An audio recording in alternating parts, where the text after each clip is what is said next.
Halo teman-teman, di sini kita akan belajar mengenai perkembangbiakan tumbuhan. Perkembangbiakan tumbuhan adalah proses di mana tumbuhan menghasilkan keturunan untuk mempertahankan spesiesnya. Proses ini dapat dilakukan melalui dua cara, yaitu 1. Vegetatif. Perkembangbiakan vegetatif adalah cara tumbuhan berkembang biak tanpa melalui proses pembuahan atau perkawinan. Cara ini dibagi menjadi dua jenis, yaitu 1. Vegetatif alami.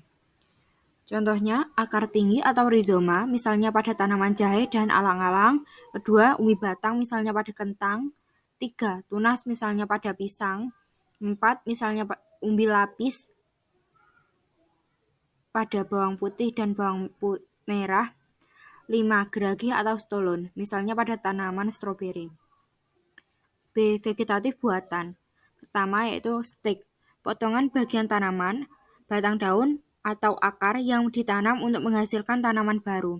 2. Cangkok, mengupas kulit batang tanaman lalu dibalut dengan tanah dan dibiarkan hingga tumbuh akar sebelum dipotong dan ditanam.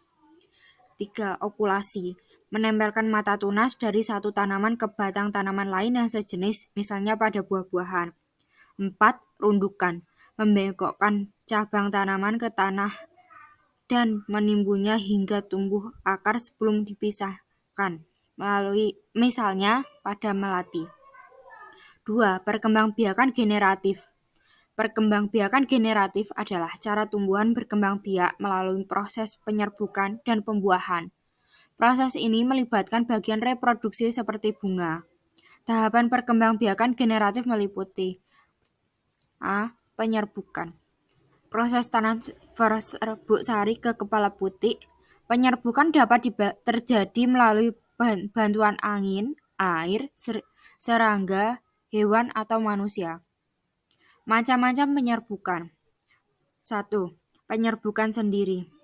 Penyerbukan sendiri adalah proses transfer serbuk sari dari antena ke stigma pada bunga yang sama atau bunga yang lain pada tanaman yang sama, tanpa bantuan penyerbuk eksternal. 2. Penyerbuk tetangga, yaitu proses di mana serbuk sari dari satu bunga dipindahkan ke putik bunga lain pada tanaman yang sama. 3. Penyerbukan silang. Penyerbukan silang yaitu proses di mana serbuk sari dari satu tanaman dipindahkan ke putik bunga tanaman lain. 4. Penyerbukan bastar, yaitu penyerbukan alami oleh serangga atau binatang tanpa campur tangan manusia. Yang B. Pembuahan. Setelah serbuk sari mencapai kepala putik, terjadi pembuahan yang menghasilkan zigot. Zigot ini kemudian berkembang menjadi biji yang akan tumbuh menjadi tanaman baru. C. Pembentukan biji dan buah. Setelah pembuahan, biji akan terbentuk dalam bakal buah. Buah yang mengandung biji ini kemudian jatuh atau disebarkan untuk memulai siklus hidup baru. Sekian, semoga video ini bermanfaat. Assalamualaikum warahmatullahi wabarakatuh.